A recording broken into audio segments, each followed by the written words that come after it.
Hi, everyone, and thank you very much for joining us on an in-person conversation. And today we have back, I believe, Chris, it was about a year ago when we spoke last time, for a return guest, Chris Judd, who you may know from Cerutty Macro Fund, and also he plays a little bit of football occasionally on the side as well. Not for a very long time, Greg.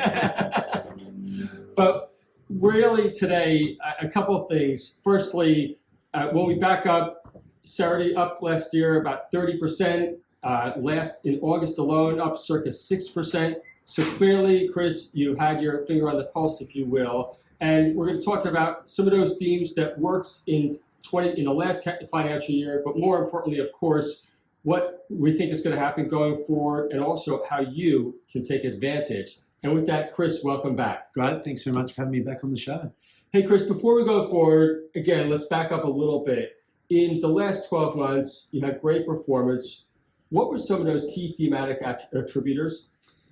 Yeah, so there's probably data center capex was a theme we liked. We sort of didn't like playing AI in maybe more traditional ways, but those second derivative ways and AI center data capex was one we could get really comfortable with and was a big winner. Gold has been a big contributor to the fund. Right. The central bank buying of gold's been relentless, and I think there's probably some uncertainty around potential changes in staff at the Fed, which has given it an extra boost recently. Right. Water services or underinvestment in water infrastructure in Australia. Hands-on deficit theme is one we like. We think society is really starting to pay a cost for a lot of people doing arts degrees 30 years ago instead of becoming electrical engineers or getting a skilled trade at a time when mining deposits are getting deeper. Companies are trying to sweat machinery longer, and there's a real skilled trade, like a specific deficit. Skill shortage, if you will. Yeah, skilled trades. Unskilled trades we don't feel carries the same level of scarcity, but skilled trades we very much do, and each year more of those people retire. So there's some of the themes we've looked at and enjoyed in the past 12 months. Right, and obviously then, taking it going forward, now one of the themes that will be very interesting, and you alluded to it in your newsletter, one of your recent ones, was small caps and the return of capital into the small cap market. And for people that don't know, in the last number of years, the mega caps have really dominated the capital inflows. But since, I would say, July 1st, especially here in Australia, the market has been insatiable in small caps. And to give you a data point, to give our investors, our bidding volumes on our platform are up 5 to 10-fold. So there's really money coming into that space, and you alluded to it. Any thoughts? Yeah, we think it coincided with rate cuts in Australia. So, small caps and micro caps, while they have some institutional flows, they really do rely on retail money to get the sort of liquidity required to boost share prices. If you look at large cap stocks, they really rely on super fund money coming into them, and that super fund money just keeps coming in month after month, year after year. It's very predictable. But with the amount of debt Australians have as a result of a completely overpriced housing market on any scale around the world, we're incredibly sensitive to rate cuts. And we were of the view before it happened that once rate cuts came, there would be some action in the small caps. But it's even probably surprised us just how stark that contrast has been. And they were such poor performers for such a long time. We hope that... the longer the base, the higher in space is one of those many sayings that gets thrown around. We hope that's true. There's been they were beaten down for so long that we hope it's an extended run. And added to that, for Cerutty, now there's also been a lack of what I call active manager outperformance. It's really been a lot of index huggers that have really been doing well. For you, does this now also, do you consider it like an example or a time where you can really outperform because you are anything but an index hugger? I think so. I mean, I think it's I think we are in a period of flux or change in markets where for really an extended period, all the market cared about broadly were sort of Mag 7 type stocks. And on the ASX, those stocks that received the most benefits from index flows, stocks like, CBA, some of the really high quality tech stocks were a bit like our version of Mag 7, things like Pro Medicus, Xero, these type of companies. Now, Mag 7, I think, are still going to be wonderful stocks, wonderful businesses. And a lot of those businesses I named here are still going to be wonderful businesses, but I think there's the potential for a leadership change or which stocks lead markets, whether that's small caps, like you mentioned, 2 or more and more. It looks like we are entering a resource pool market, which has implications, obviously, as well for people's portfolio. And for Cerutty, how are you playing in this potential resource pool market? So we've got a chunk of gold exposure. We don't have a heap of direct commodity exposure. We've got some, particularly in uranium. Right. But I guess we've got some exposure through mining services businesses. Okay. And that's really how we're expressing that view. Mm-hmm. I like the GavCal. You may have seen it or read it before, but they've got a view that there's 3 types of equity bubbles you experience. One's new technology, one's new geography, and one's not enough to go around. So we've had the new technology bubble of the last 15 years, even before AI. Yeah. The internet, iPhone, AI gave an extended boost. Usually they last for 10 years or so. That lasted a little bit longer due to AI at the end. So if we are of the view and we subscribe to the fact we're going to have leadership change, what does that then leave? It leaves new geography or not enough to go around. So a new geography to us could be India. We don't think they're going to take over a market leadership role for a number of reasons. They don't have oil, so in a commodity bull market that'd be challenging. You'd think AI could disrupt a lot of their outsourced IT businesses. Yes. So if India's not going to be the new market leader, that leaves not enough to go around. And that probably sits more comfortably with us as where the next level of leadership comes from. That doesn't just mean resources, but even if we look at AI, the bottleneck for us in AI is electricity production. Right. So it really not enough to go around. Not enough to go around. So it really plays into that theme. Is where we think the market leadership will be for the next 5, 10, maybe even longer period. Right. And speaking of not enough to go around, power, you mentioned uranium, and maybe talk about NextGen. Yeah. So look, NextGen's a really high quality uranium developer. Yeah. And for generalist investors, uranium's a commodity you can get reasonably comfortable forecasting because the top 3 uranium producers produce about 50% of the world's uranium supply. Mm-hmm. It's a very regulated industry, so it's clear what the demand is today. Yes. And there's currently about a £40 million a year deficit. Right. And we think that's going to extend considerably until the middle of the next decade, mid-2030s. NextGen's the most, by far the largest developer looking to come on market. Right. But it's for people that don't know, NextGen, Canadian listed, about $7 billion company. Yeah, and listed on the Australian Stock Exchange as well.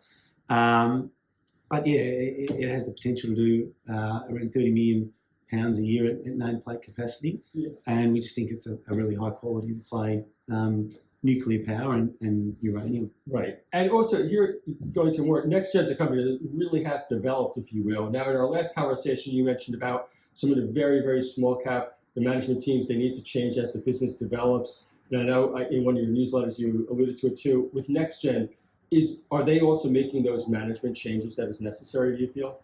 We think so. I mean, they've got some things that could lead to a re-rate coming up in terms of some approvals, both this year and early next.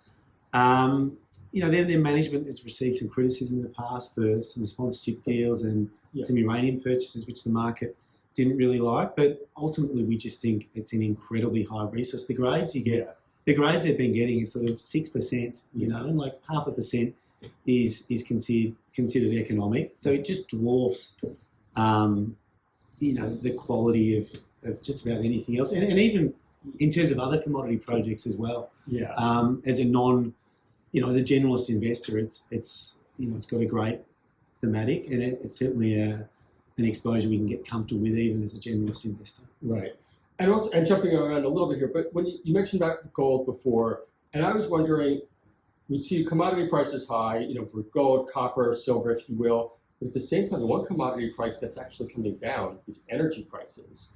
And if you think about it, high commodity price, low energy price, which is generally the biggest input, you could create this type of super profit cash flow.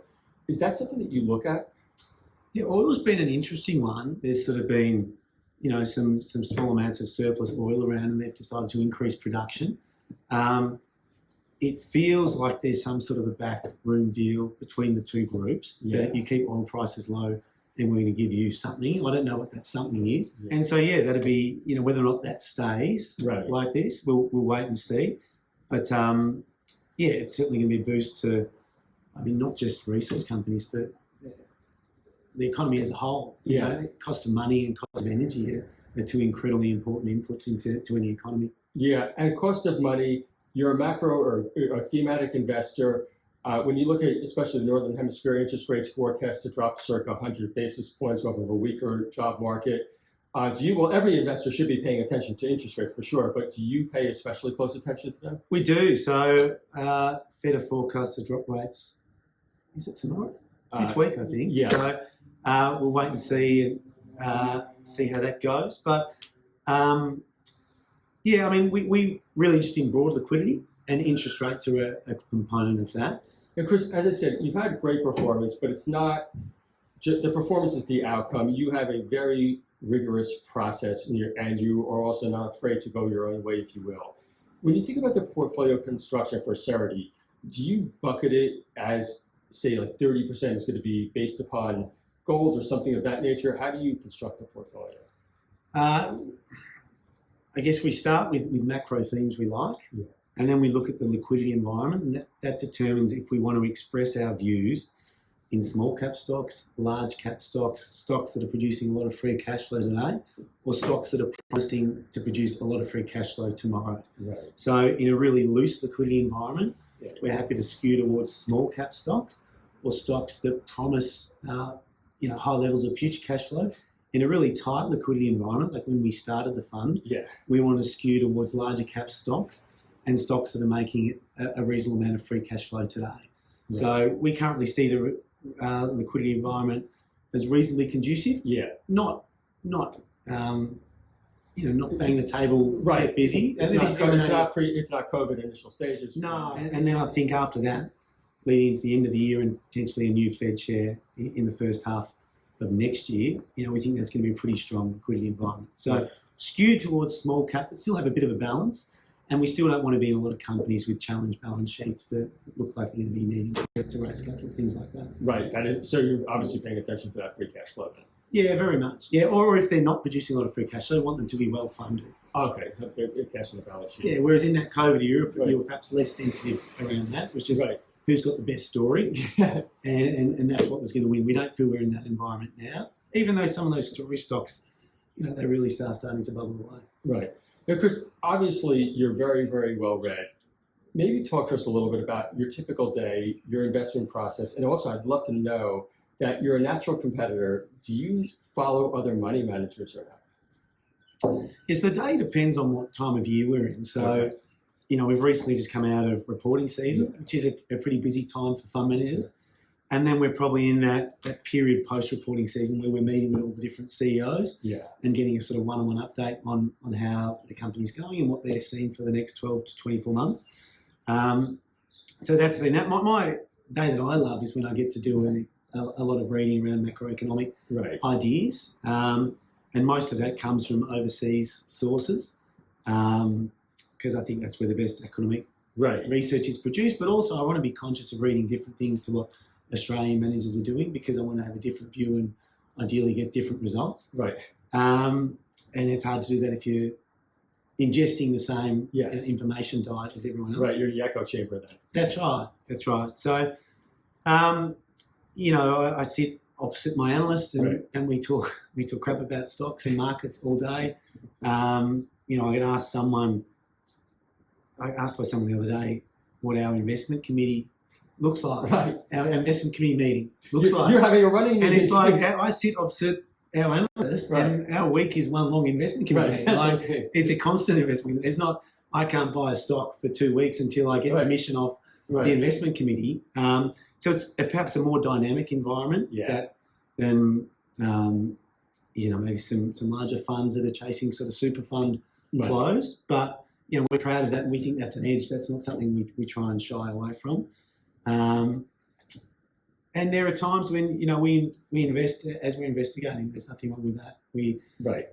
We're small and we can invest as we're doing the work as opposed to waiting till that work's done. And there are times the opportunity. There are times where we're investing something and 2 days later we don't like some of the parts we've researched and we sell it and no harm's done. So we really do value that edge of being a smaller fund. Right. And also the one parallel I would say with football for you is that ability to do it your own way. Do you feel that you've translated that skill into your next career? Yeah, very much so. I can probably get, like all our performance is coming down months so far since we started the fund. Really? Okay. So when the market rips, I think let's say the market's up 5% in a month, right, we almost never catch it because the stocks that do best in that month usually are sort of fundy favourite stocks that drag the index up, or stocks that have been bashed down that have a bounce. And we're generally not in a lot of either. Right. You weren't there for the funeral, you're not there for the funeral. Yeah, but I do think we could. There are times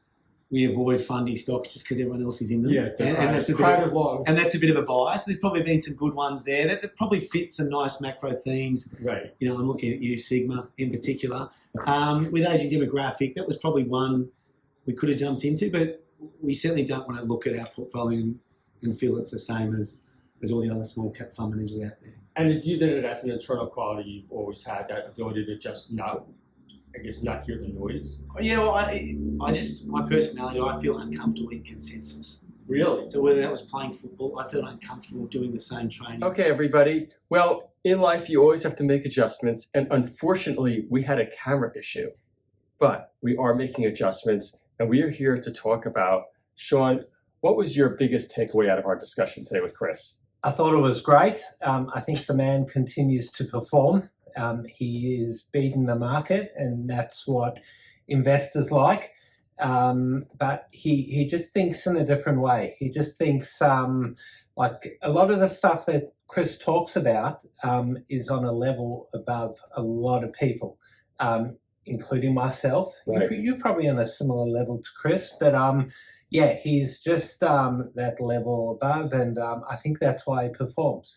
Yeah, and also when you look at his portfolio and the construction of it, he is the opposite of an index hugger. So he is going to be very overweight, underweight. He's really running the portfolio as an absolute profit center. That's right. And Greg, I think when people look at asset allocation, this one just fits in a great way into people's portfolios because it's different to a lot of other funds out there. Yes. There's not many that specifically focus on smaller companies, but using that whole macro thinking as well. Right. So he uses the full picture, and he's going from strength to strength.